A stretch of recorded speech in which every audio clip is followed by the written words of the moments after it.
আজকে করব আমি অন্যরকম ভেন্ডি ভাজি। প্যানে তেল দিয়ে হাফ কাপ পরিমাণ মুরগির মাংস কিউব আমি লবণ দিয়ে ভেজে নেব।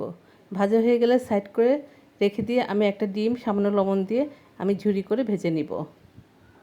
ডিম এবং মুরগির মাংস ভাজা হয়ে গিয়েছে, এটি আমি একটি পাত্রে তুলে রাখব। প্যানটা পরিষ্কার করে আবার তেল দিয়ে এর ভিতরে একটি বড় পেঁয়াজ কুচি এবং ৬-৭টি কাঁচামরিচ আমি লাল লাল করে ভেজে নেব।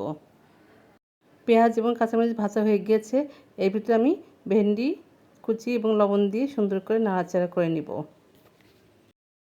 এখন এই ভেন্ডির ভিতরে আমি ভেজে রাখা মুরগির মাংস এবং ডিম দিয়ে দিব।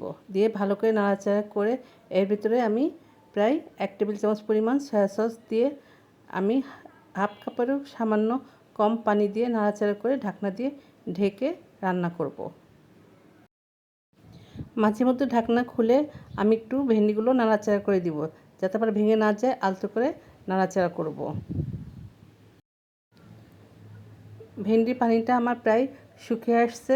আমি একদম শুকনো শুকনো হয়ে গেলে আমার ভেন্ডি ভাজিটা রান্না কমপ্লিট। আমি এই রান্নাটা করেছি একদম হাই হিটে। তৈরি হয়ে গেল ভিন্ন রকম ভেন্ডি ভাজি।